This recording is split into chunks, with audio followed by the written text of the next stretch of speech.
I'm back again already with the second edition of the football forecast because I cannot get enough of this shit. And to be honest with you, I've never crunched this many numbers in my life, but I'm willing to do it for you guys. So let me nerd out on all this stuff, and then I'm going to bring it to you, and then hopefully you can take a little bit of something to take back to your fantasy football leagues to kick their ass. Now, out of the people that are going to watch this video, a few of you all are going to be in my league. I ain't giving you everything I know. I'm just giving you bits and pieces of what I know. So don't think that you're going to use this shit against me. Anyways, if I'm going to do a football forecast show and I'm going to look at this shit, I'm going to do it right. I probably have at least 35 columns of data, and I'm only pulling up on the screen maybe like 6 or 7. So there's an absurd amount of work that went into this. But because I value the running back position so much in fantasy football, you just got to really dig and look at the details. So, because the running back position is so important and the amount of data that I have is so massive, I'm going to do everybody a favor because I know attention spans, if I made an hour long or an hour and a half long running back show focusing on the top 70 running backs, because that's how many I looked into, most people would fall off. So, in this first part, we're only going to focus on the top 20 according to my ranking. I'm going to compare my ranking to the ADP, and I'm going to tell you whether they're worth their pick, whether you should go up and draft them sooner, or whether you should fall back and take caution. So, the first thing that we're going to look at is the consensus tiers. Basically, I pulled all the data and broke each tier down into where these guys are going at the earliest. So in tier 1, you've got all the guys that you would expect to be in this category, although I do have reservations about a couple. Not going to read through all the names, but I do think that there's a couple risks in this top tier, according to the consensus, that to me just don't have enough juice to make it worth the squeeze. So I'm not gonna be in too much of a rush here with some of these guys. In tier 2, these are your guys projected to go in the second round at the earliest. To be honest with you, I think some of these guys should have been in tier 1. In addition to, or to replace some of the guys where the consensus has them going. And to be frank, a couple of these guys are just grossly undervalued. Moving into tier 3, this is like the perfect tier if you don't want to take a huge risk and going to get one of those top running backs that might be coming off of an injury or maybe in a new city or sharing the load a little bit. So this is kind of the safety tier right here. All of these guys are the premier backs for their teams without question, and you can expect a tremendous value from these guys in this tier 3 that are projected between the 3rd and 4th round. And I ain't letting them make it that far if they get to me. The next tier, tier 4, these are guys projected to go between rounds 5 and 6. I think the majority of these guys are exactly where they need to be. So we'll take a closer look at this tier in just a moment. Tier 5 are guys projected to go between rounds 7 and 8, according to the consensus polls. Looking at the data, again, this tier seems to be mostly right. You're getting the bang for your buck. For me, a lot of question marks with this group right here. Moving into tier 6, these are guys projected rounds 9 and 11. Again, a lot of question marks. You're seeing a couple rookies in here. About half of these guys are either true RB2s on their teams or splitting carries as RB1s and RB2s. So, again, according to my rankings, I have these guys mostly getting into low-level RB3s, kind of starting to grab your fourth running backs or starting to consider getting handcuffs. But for the most part, I would say these guys projected to go between rounds 9 and 11 are pretty close to where I have them, just not in the right order. I'm moving down into tier 7. These are guys projected to go between rounds 12 and 14. Not going to go into a whole lot of detail about these guys. None of them fall into my top 40, and there are 2 more tiers according to the ADP, but this is where we're going to stop, just because really after you get past 48, let's say you have a pretty common size league at 12, if everybody gets 4 running backs, you're looking at the top 48, hypothetically speaking. So really no need to go too far past this group right here. I might bring up or do a separate video for those late round guys who you might want to consider as handcuffs, or maybe some exciting rookies. I'll probably do something like that. But for this show, this episode in particular, we're going to focus on the top guys and getting your RB1s through your RB3 spots solidified, and at the best value. So let's switch over and take a look at my rankings. So number 1, no surprise, should never do anything different. The obvious number 1 overall is Christian McCaffrey. So something that you're going to need to look at or know how to look at when you're looking at this chart that I've got pulled up here is that each player's name is in a different color, and those colors represent the number of games that they played in last season. Okay? So anybody whose name is written in green, those guys are going to be the guys that you can rely on. They played 15 to 17 games last season. The ones in yellow are the ones slightly below that. Those are guys who played in at least 12 to 14 games last season. Maybe a little bit of a bang up here or there, but not too much to worry about. Those in orange played between 9 and 11 games last season. Substantial or consistent level of injury, or even some of these guys are just guys that maybe got involved and developed a role on the team late in the year.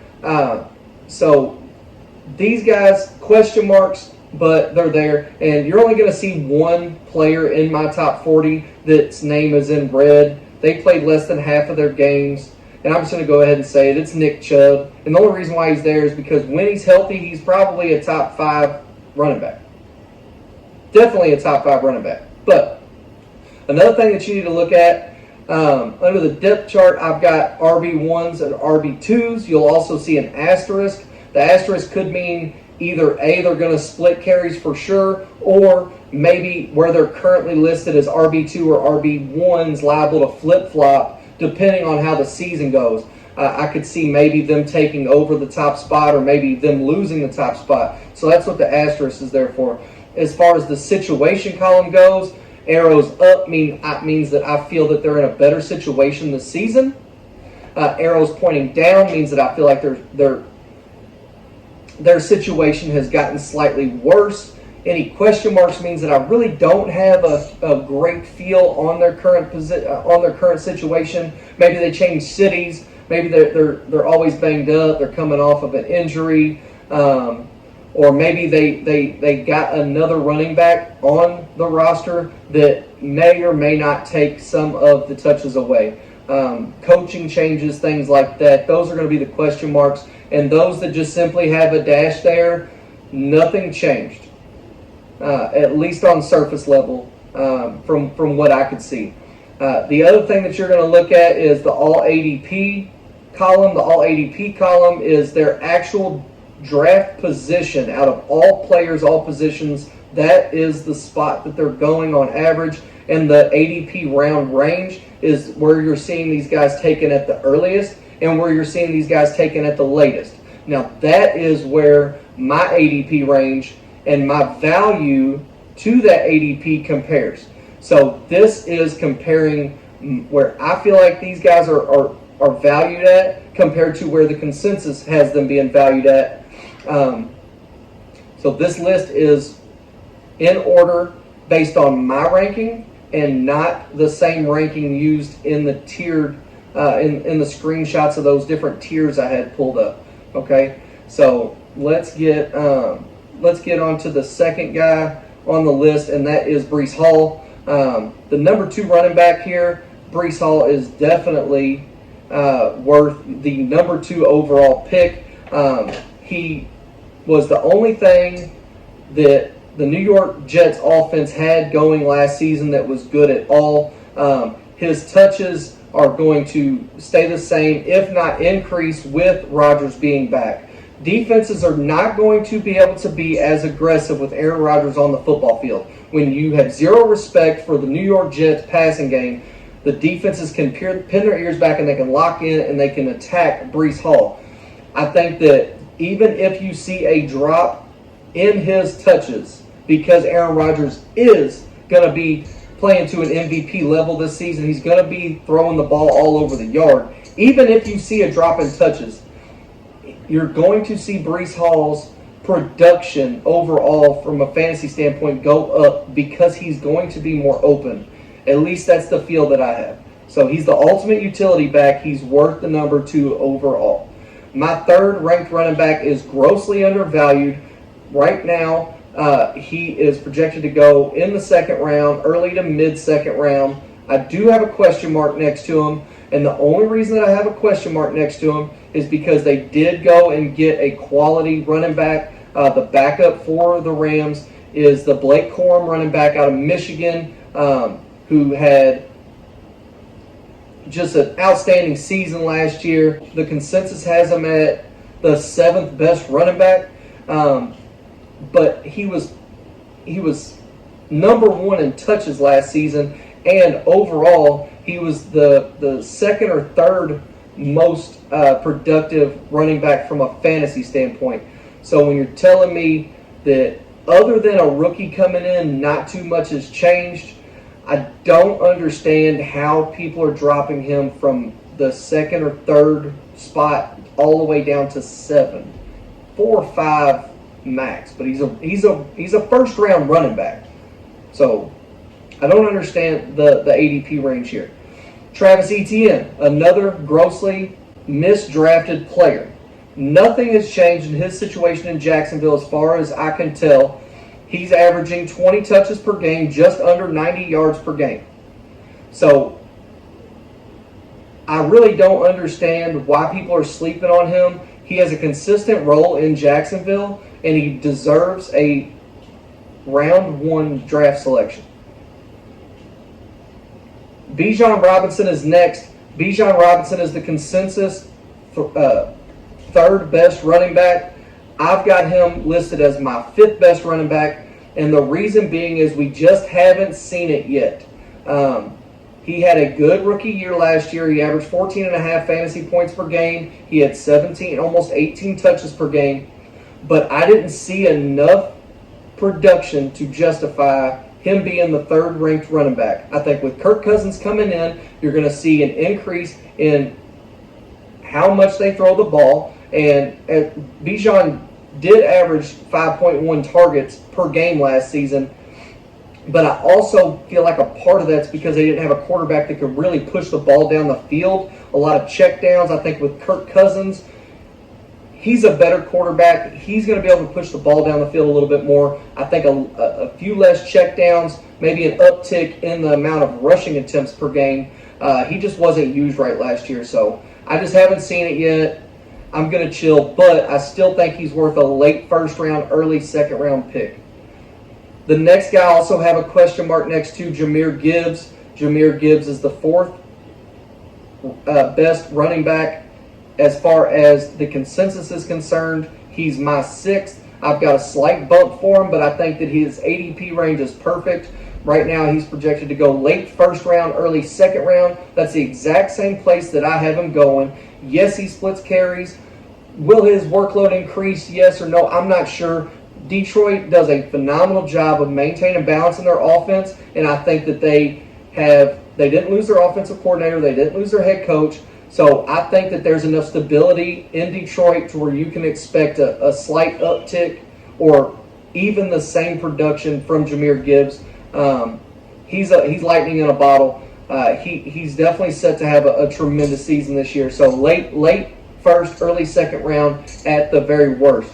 The next player that I have is my 7th best running back. The consensus has him at number 9. Derrick Henry's finally in a spot where he doesn't have all eyes on him. Tennessee's never had balance. They haven't had a quarterback to make the defenses, for the most part, respect the passing game. I think that he's finally in a spot in Baltimore where it's the perfect spot for him. It's the perfect missing piece for them where he can touch the ball less and still be as productive and as consistent of a fantasy scorer as he has been. Simply because the same reason that I said for Lamar, Derrick Henry opens up Lamar just like Lamar's going to open up Derrick Henry. So they've got him going between mid-second round, early third. He's not getting past the second round in my draft if I have anything to do with it. My 8th ranked running back is Saquon Barkley. The consensus has him at number 6. I've got his situation arrow pointed down only because, again, he's leaving a situation similar to Derrick Henry where he was the guy, he was everything in New York. And now that he's in Philadelphia, they're a pass-heavy offense. They've got so many weapons. They don't have to rely on Saquon as much as the Giants did. The consensus has him going between the late first, early second round. I don't think that Saquon personally is worth a first-round selection. I've just got him in the round 2. But if he's sitting there in round 2 and you don't have a running back yet, take him. He's just in a slightly worse situation as far as touches goes. That's it. My 9th best running back, really 9 and 10. Both of these guys right here, Rachaad White and James Cook, they are the proven and established new number ones for these franchises. Both these guys averaged 17 and 20 touches a game last year. They both averaged 90 yards per game last season. And both of these guys similarly are projected to go between the late third to mid 4th round. And I'm not letting them get out of the second round. And I don't understand why anybody else would. Okay, you look at Rachaad White, Tampa Bay, nothing's changed with the situation here.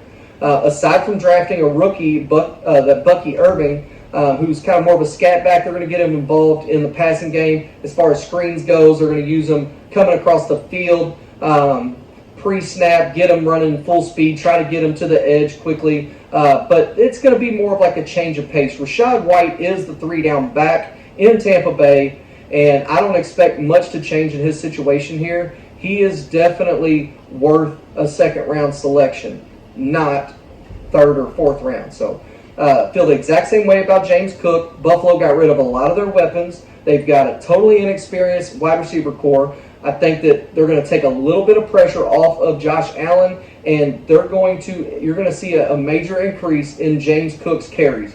So last season, he only touched the ball 17 times a game. That's still solid as far as what I'm looking for a low-level RB1 or a high-level RB2. I don't expect him to be anybody's RB2, though. If he's somebody's RB2, you need to be careful because James Cook's going to have a year. I really, really believe that James Cook's going to have himself a year. All right, let's move on to the players that I have ranked 11th through 20th. Okay, so topping off the list at my number 11 is running back Alvin Kamara in New Orleans. He is the entire New Orleans Saints offense. He does feel like he's much older than he is, and I even ask myself, like, how long is he going to continue to do it? This man touched the ball over 20 times last season, and just taking a quick glance at it, he's one of like 5 or 6 guys that averaged over 20 touches per game last season. He is the Saints offense. He's projected to go between the early 4th and early 5th round. That is insane to me. He was 10th in fantasy scoring last season. He is a top 10 fantasy point every year consistent value. I think a lot of people are sleeping on him because they feel like he's old. He's only 29. He's still the only thing, really, in my opinion, he's the only player in New Orleans that has any fantasy value of substance. I have him late second, early third. You can reach for this guy and feel good about it. The next player is my number 12 running back. He's probably the biggest plummet on my board, and that's Jonathan Taylor. There's just too many question marks here. I heard on the radio earlier that him and Anthony Richardson only took 2 snaps all season last year, which isn't really surprising considering Jonathan Taylor's always hurt, and the fact that Anthony Richardson only played 4 games before he left for the entire the entire remainder of the season. When Jonathan Taylor is healthy, let me be very clear, he is a top 5 talent. He's a top 5 running back when healthy. But for my money, his ADP range is late first, early second round, and he's the consensus number 5 overall running back. I don't disagree with him being the 5th best running back. I disagree with his draft position. I'm not willing to risk my RB1 going down week 1 or week 2. It could happen anyways, but why would I do that to myself knowing that he is injury prone? I just can't do that. So I've got Jonathan Taylor late second, early third, which means I won't get him, and I'm okay with that. So good luck to you if you get him. I hope he stays healthy. Next player is De'Von Achane. He's the consensus number 11. He's my 13. And this is wild because he's still listed as Miami's RB2 on their depth chart behind Raheem Mostert. And although I love De'Von Achane, he won a lot of football games, fantasy football games for me last season. I feel like his ADP range is correct. I think it's spot on, late second to late third. I agree with taking him within that range. But what I don't necessarily agree with is that he's going to have the same type of year. He already showed that he's a little bit injury prone, and people just completely forgot about Raheem Mostert altogether. Despite him being 32 years old, he was 4th in fantasy scoring last season, and seemingly nothing has changed in Miami except for the hype surrounding De'Von Achane. Not to mention another knock, and I'm trying not to knock De'Von Achane because I think his ADP range is right. I've seen him go in the first round in some of these mocks, and I just don't think that is worth it at that spot because they just drafted a rookie, Jalen Wright, I believe is his name, on top of having Mostert there. So Mike McDaniels is going to figure out a way to get all of his weapons touches. Not really worth the risk of jumping that high. I've seen a lot of people reaching for him, so don't do that. Just take him where he's supposed to go. Late 2, early 3. My 14th ranked running back is Kenneth Walker in Seattle. He's just consistent. He's got an established role. They do have a new coach. He does have a solid backup, Zach Charbonnet, or Charbonnet, I don't know how you pronounce it. But Kenneth Walker has 17 touches a game, 80 yards per game. I like those numbers. I'm comfortable with that being my RB2. I'm comfortable with taking him in the 3rd round. He's projected mid-4th to mid-5th. That to me is a little disrespectful, and the only reason why he's there is because his yards per carry and his production in the passing game, he's only getting 2.5 targets per game. So maybe he doesn't have the balance in the PPR game that people are looking for. But for my money, I'm comfortable with him still being my RB2. He's not my favorite RB2 option, though. Isaiah Pacheco is the consensus 10th best running back. He's my 15th rated running back. His ADP range is between mid-second, early 4th round. I've got him in round 3. I don't see him as a 2nd. I won't let him get to the 4th. I think he's a 3rd round running back, and you can be comfortable with that. I just feel like it's going to be the Patrick Mahomes show. They improve the wide receiver core. I think Pacheco's going to be slightly less productive and slightly less touches. Joe Mixon is my next running back. I do have a slight uptick as far as where I'm drafting him, but I do think that I've got him ranked lower than the consensus does. So he's my 16, he's consensus 15. But I've got a little bit of a question mark here because Houston just has way too many mouths to feed, especially a drama queen named Stephon Diggs. So I don't really know what his role is going to be. What I do know is that he's capable of doing anything on the football field from the running back position. He is projected to go late third to late fourth. I've got a slight uptick. I'm not really seeing him as a fourth round guy. I would take him in the third. I don't think he'll get out of the third. So just little question mark about his number of touches that he's going to get, what his role is going to be in Houston. My next running back at 17 is Josh Jacobs. Josh Jacobs is the consensus 12th best running back. Even though there's a big difference between where I rank him and where the consensus ranks him, I think he's perfectly placed within the ADP round range. He's projected to go early third to mid fourth round. I've got him being a third to fourth round draft pick, and the reason being is that he had to run the ball. He was everything in Las Vegas because they didn't really have an established passing game. Not with Jimmy G, not with Aiden O'Connell. They got a little bit better with Aiden O'Connell, but ultimately Josh Jacobs, when healthy and on the field, was the Raiders' entire offense. He touched the ball 22 times a game, averaging just about 85 yards per game. That amount of touches is not going to be possible in Green Bay when you have Jordan Love and the system that they have in Green Bay. It's not going to be nearly that run heavy. So got him going back a little bit in my rankings, but still worth the third to fourth round draft pick.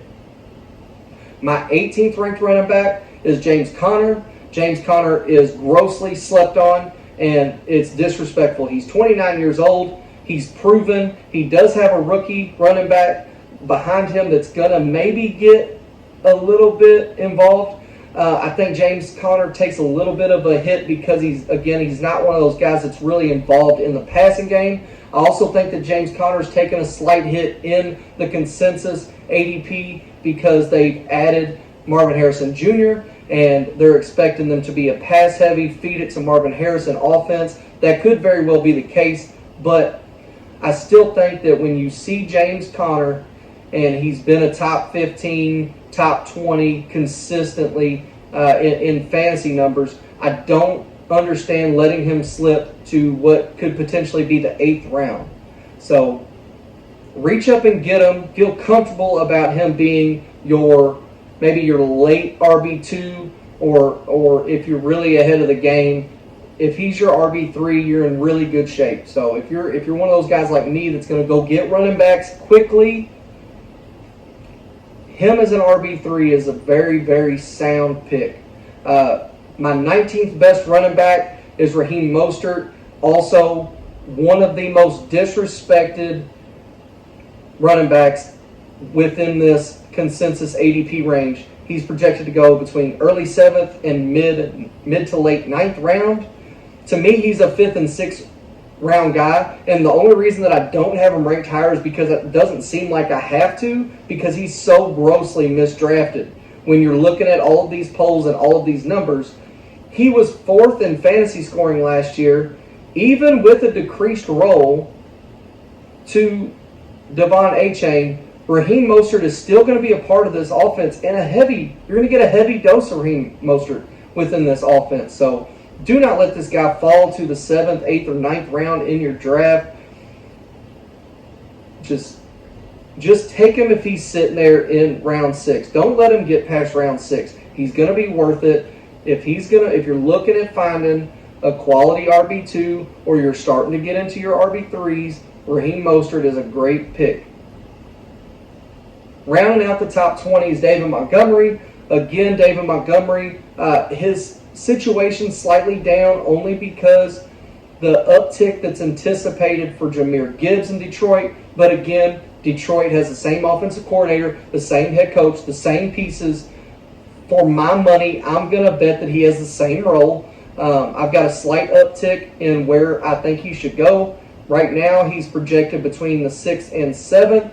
I could see taking him 5th, as early as the 5th round.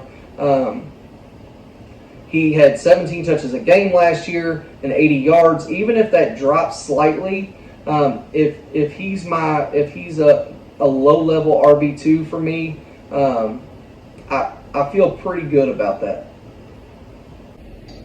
And that is it as far as the top 20 is concerned. These are your guys that you really want to attack in your draft. Within the top 5, within the first 5 rounds, that are going to cover your RB1 and your RB2 slot. If you are a running back hoarder just like I am, you're probably going to end up with 3 of these top 20 guys, and you're going to, if you do it, I promise you it's going to work out well. Running backs, they take a lot of beatings. That's why they're considered a dime a dozen. If you can get 3 of these top 20 guys, you're going to be in good shape in your draft this season. I promise you that. So, I hope that you all enjoyed it. I hope that you learned something that you're able to take to your upcoming draft. Best of luck to you this football season. Remember to have a plan, and don't forget about your RB3s and your RB4s. I know a lot of people don't really care that much once they start getting to that certain level of their draft, but for those of you that want to nerd out and want additional information and want to have a little bit of help evaluating the guys that are worthy of your RB3 and your RB4 slots on your roster, I'm going to do a part B of this same thing on guys that I have ranked 21st to 40th on my list. So if that is some information that you would like to have, that video will drop immediately after part A. So thank you for listening, and hey, don't forget about RB3s, RB4s. Watch part 2.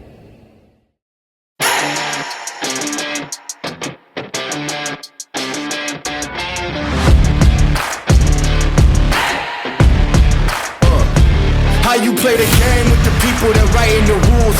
Ain't the fame that I'm after when paying the dues. I've been through the pain that's reflected in the attitude. Might be winning now, but the thing is that I had to lose. So go and tell me what you really want to do. And lonely at the top, cause there ain't a lot of room. Ain't no other option, that's all I ever knew. So I'ma get it poppin', you know how I'ma do. I've been down through the blood and the sweat. Guarantee you can know I'm a threat. I've been down through the blood and the sweat, and I ain't close to being done.